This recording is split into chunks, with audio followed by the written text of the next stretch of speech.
This is Jet with Pop Austin Media, and I got Demigod Enrique in the building. Did I say that right? Hell no, sir. What is it? Eric. Oh, so it's Demigod Eric. Yes, there sir. we go. See, I messed it all up. So Demigod Eric, how's life, my guy? Hey, bro, it's going dope. Going good, actually. Yeah, it's going good. It's going good. Going on. Huh? yeah, bro, it's like, All right, the challenges. Let's start from the beginning, though. Where you originally from? Victoria, Texas. Okay, that's where Stone Cold's from. Yeah, man, when it was country. Yeah, when it was country. How was it living? How long were you out there? Oh, man, I was only out there till I was a kid, so I moved here like early. Okay, so you had faint memories about that. Yeah, I have faint memories, but I do know one thing: the air out there was a lot pure. Bro, the air out here sucks. Oh yeah, anytime you get near a city, especially now, it's just, and then the toxicity out here, dog. Yeah. You know what I mean? Yeah, it's wild. So then what brought you to Austin? Family? My or mom. just- Yeah. Well, no, I'm just saying, did she just like uproot, like, go to Austin, because man. Get up out of this place? I'm confused with my mama because she say my mom's supposed to be from Corpus, but I remember Victoria, but then I remember Bryan, Texas, I remember Hearn, and now I remember Austin. So I'm like, I don't know. I feel like I don't know. Y'all was outside. We're everywhere. Like, Ma, you was just everywhere. outside, Ma. We were everywhere, man. So how was childhood though? Oh, you want the truth or the lie? Yeah, I want you to lie all the time. Nah, man, true. Nah, bro. So I mean, childhood was childhood. You know, it was just like I'm not gonna sit there and say I had the worst, and I ain't gonna sit there and say I had the best. I can honestly say though, I am one of those percentages that when I tell you that I had a rough childhood, I had a rough childhood. I'm not talking about my mama working 2 jobs and I have everything I need. No, that's not me having a rough childhood. That's my mom that's her struggling. I'm taken care of. But I am one of them. Like for instance, there was a time that I have 5 siblings. So it was a time where it was me, my 2 sisters, and my brother. My older brother passed. So and my mama, and we had to live for a few months with a lady we met on North Lamar, who was pushing a basket full of cans to go because her disability was short. So she was pushing cans to go make up the money for it. And literally, bro, I remember this like nothing. We just left McDonald's because they told us to come back around midnight because my mom was asking me, can we get, y'all leftovers or whatever? And they were like, just manager was like, come back or whatever. Shout out to him. So, yeah, definitely. Right there, literally, the McDonald's is still right there on North Lamar. And so we came back they gave us they gave us a ton of McDoubles and stuff like that, some fries and stuff. So my mom saw her pushing. An older, big, heavy-set this was pushing this HEB basket full of cans. And so we pulled over. My mom had a dually black truck. So we pulled over or whatever, and we usually slept in the car. So we asked her, hey, you need a ride? We could help you with the can. So we had bags and stuff in the back of the truck because we had our sleeping bags and stuff back there. So we got out, put all her cans in the bags, put them back there. So while we're driving, she noticed our sleeping bags back there. She asked my mom about it. Mom broke down. Turned out the lady had an apartment literally right across the street from the HEB right there on North Lamar and Runberg. So she let us stay with her that night. That was the very first time, bro. I'm not going to lie. I got introduced to Annie, the movie Annie. Bro, I'm telling you, that was my first time trying a fried spam sandwich with, I didn't even want the McDonald's, but a fried spam sandwich. Fried spam sandwich. It was a salad that she made. So, yeah, man, it was like we stayed there and then we dozed off, but my mom and her stayed up. She was pretty like, what are y'all going to do? This, that, and the third. My mom didn't know. So she told her, just stay here a few months, The boys, the grown men, help me around with like the labor or things I can't, my back is bad, stuff like that.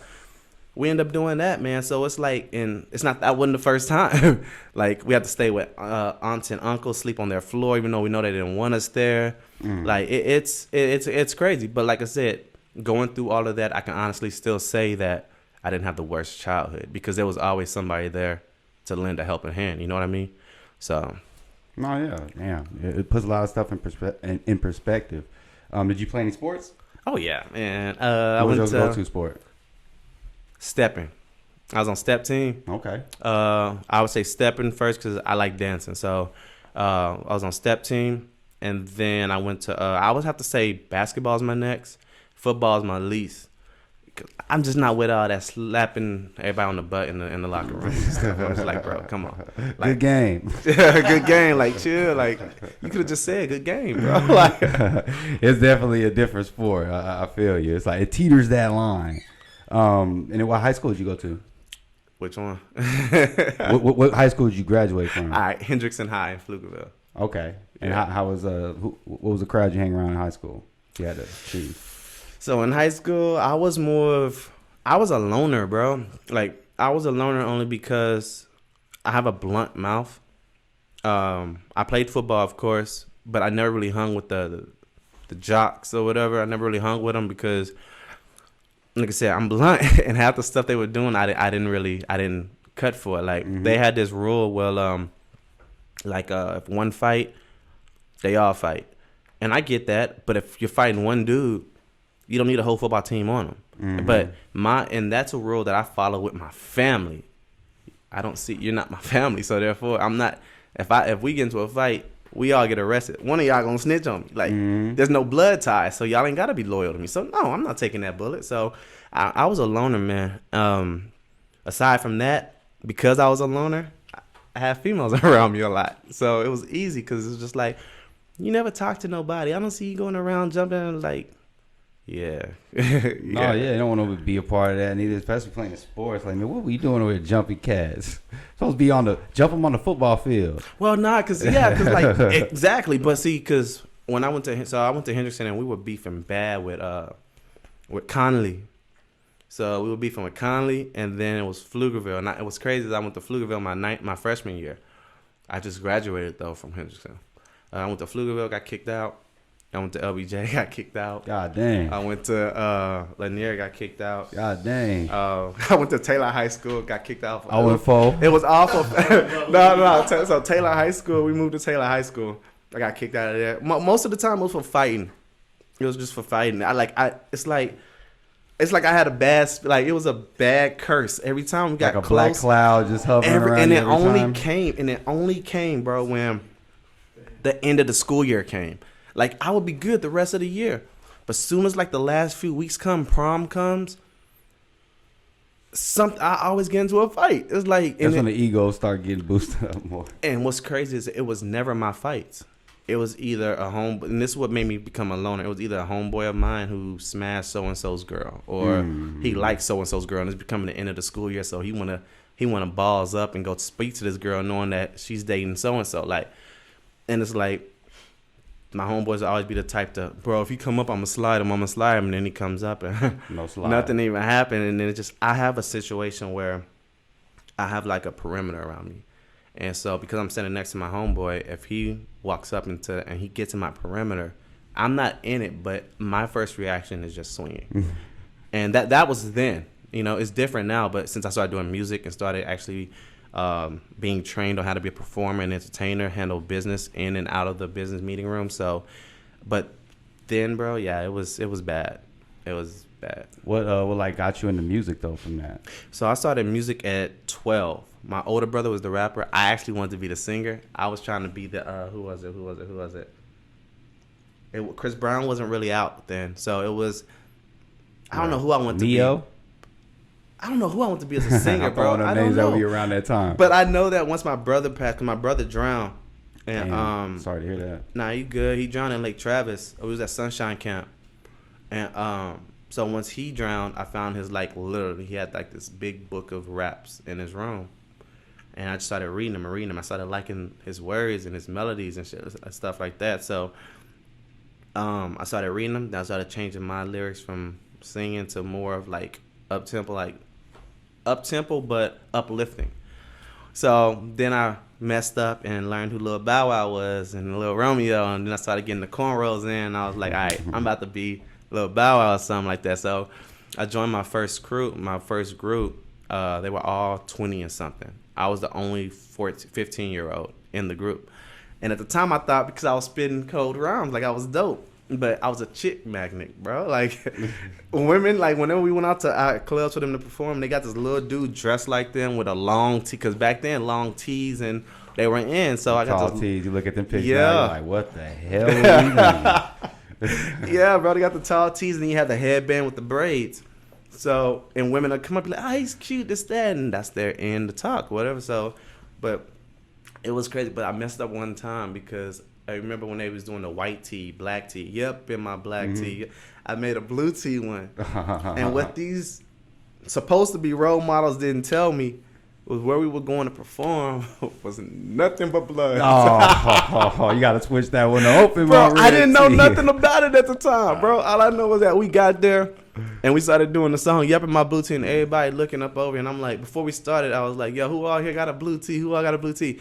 Nobody raised their hand. There was one girl in the front, and she was like, bro, it was Sea like, of red. I didn't get it at all. I didn't get it at the time. I was just like, all right, they're just hating whatever. I didn't get it at the time until the old school who was with me and part of the group is called Grinders Representing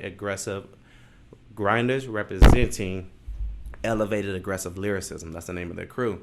He pulled me to the side and was like, bro, it's nothing you did, but I'm gonna let you know now, everybody in there is from a certain set. I'm like, what you mean? Like, I'm 15, what you mean? Like, he was like, and so he broke it down to me. He was like, the reason I didn't tell you is because you need to bump your head. Like I told you at the beginning, like, nah, let's do another song. I kept saying, let's do another song. I didn't want to tell you. I don't want to give you too much information. You go back, talk to your mama, and now your mama whooping my butt. No. So I tried to tell you, like, yo, let's do another song.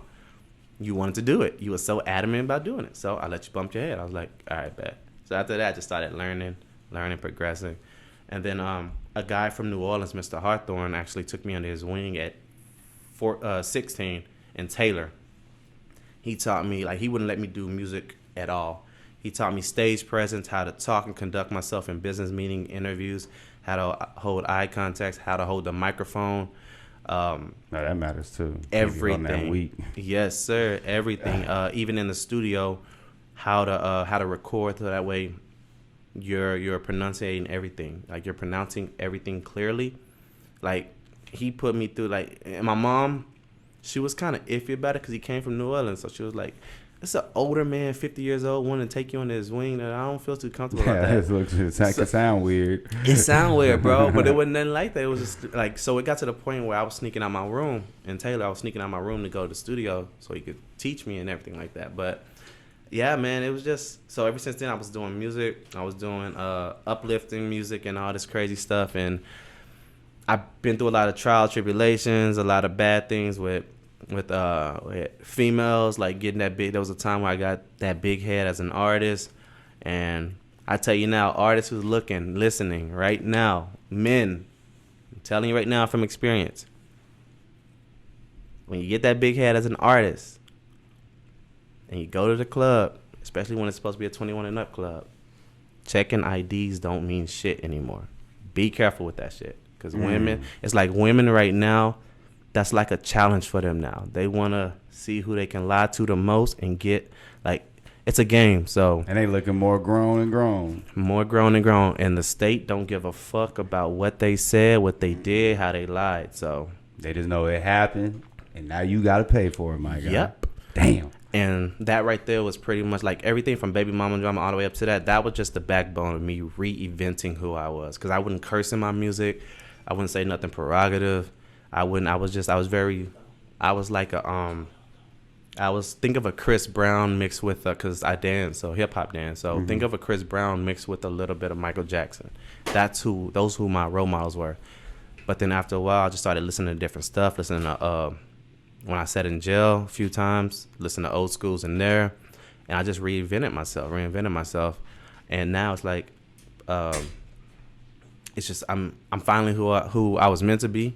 I don't care. I'm 3 times more blunt. I say what I want, do what I want, but I'm still respectful. You see what I'm saying? No, yeah, you ain't just doing it just to be, wilding out, just to wild out. I feel you on that one. Yeah, and I think that's where a lot of people mess up at. They forget they're so stuck on wanting to be I'm blunt, but they forget it's okay to be blunt, but there's also a thing of being respectful as well. Yeah, trying too hard to be gangsta and real. I'm keeping it real and gangsta, and you're like, dude, can you hold a conversation. Yeah, definitely. Well, do you have a favorite studio you can go to? Man, what? Shout out to Spit Shine Studios. Let's get it. SK Beats. No, let's get it. SK, shout out. He's the only engineer I let touch my music at all.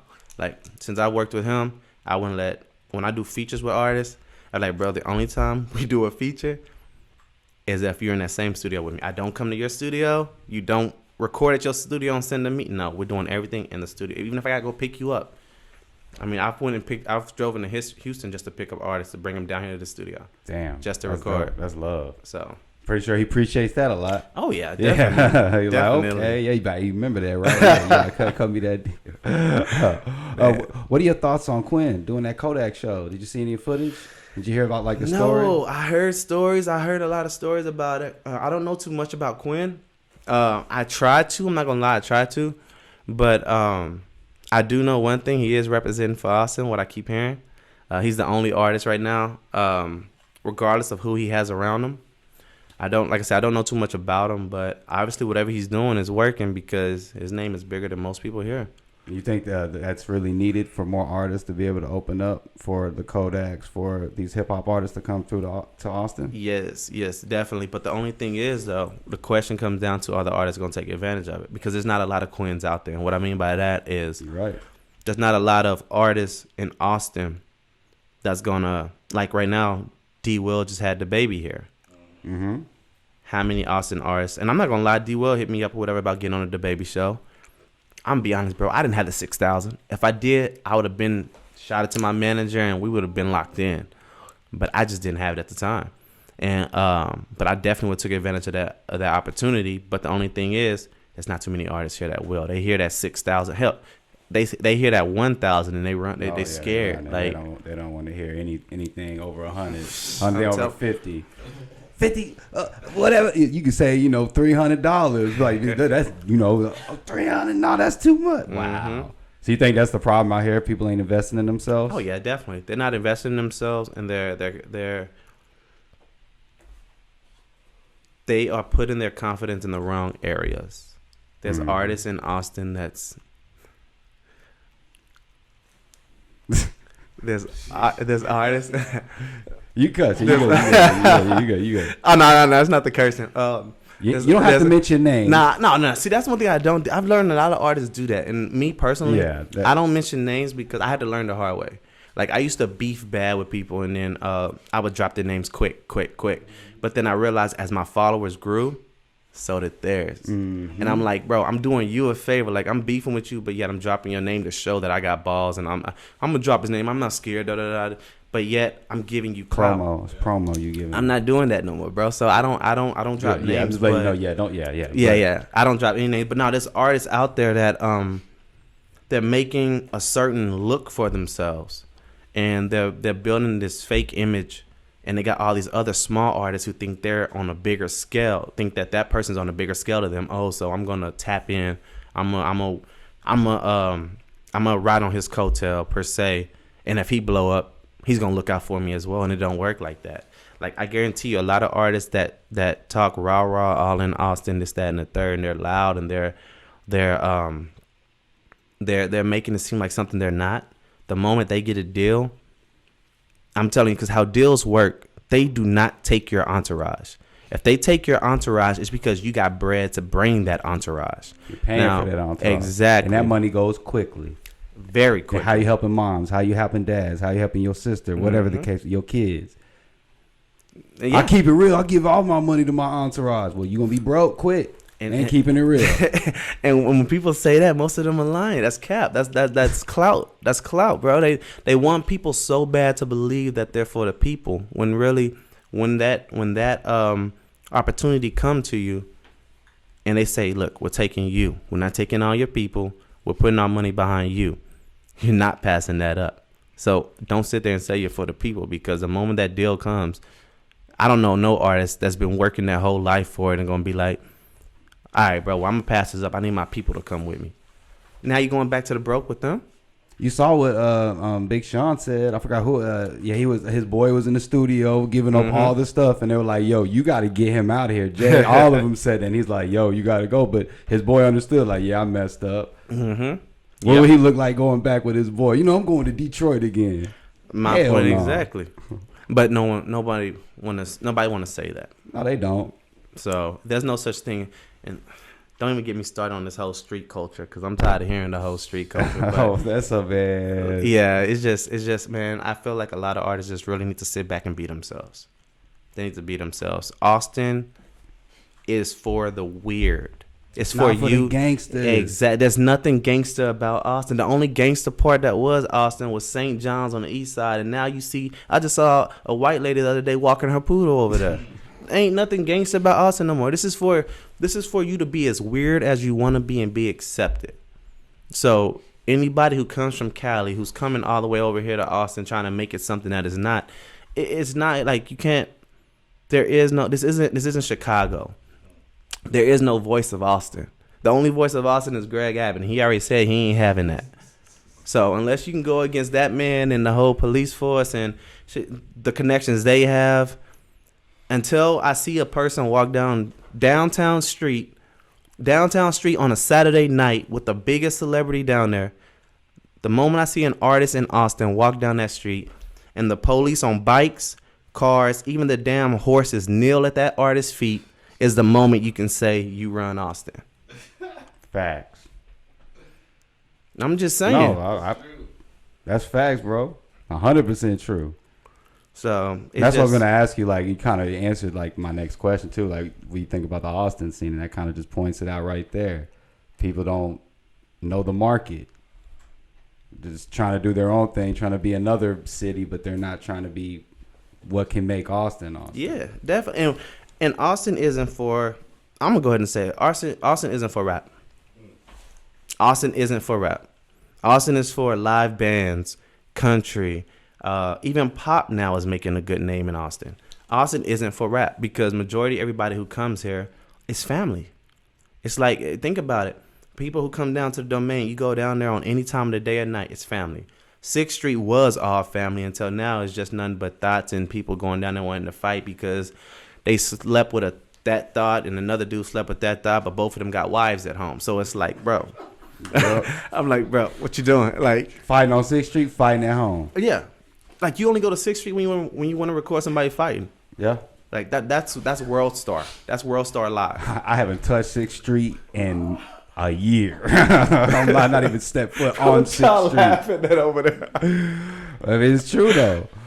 God dang. All right, let's go on to whatever all that said. You said, yeah, 100% facts, bro. So I 100% rock with that.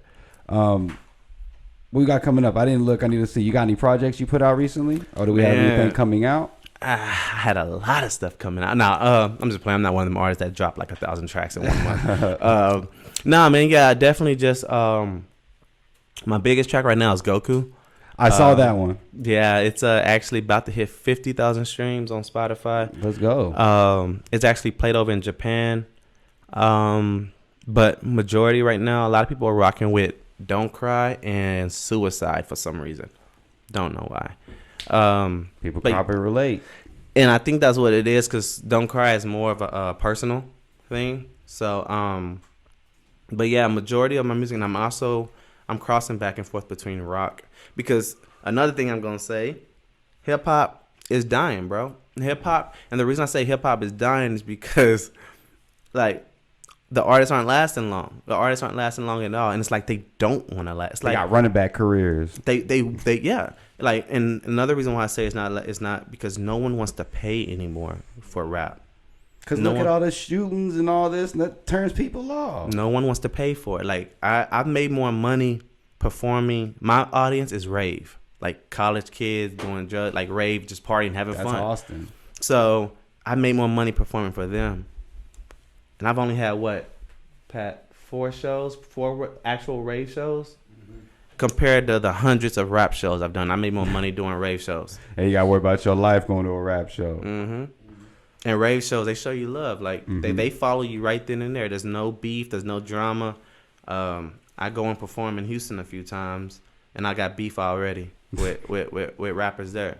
And I'm just like, bro, like, most of the time my hair is blonde and blue. Like, My hair is usually different colors. I did notice that. I was like, he modest right now. I'm modest right now, bro. And see, what it was I tried to hit up my hairstylist, and I was like, yo, I need my hair done. Like, I got radio. And she was like, dang, I'm booked up. And so my hairstylist is Miss J Walk's hairstylist. Okay. So she's always booked up. So, yeah. So I was like, all right, don't worry about it. I just, I'll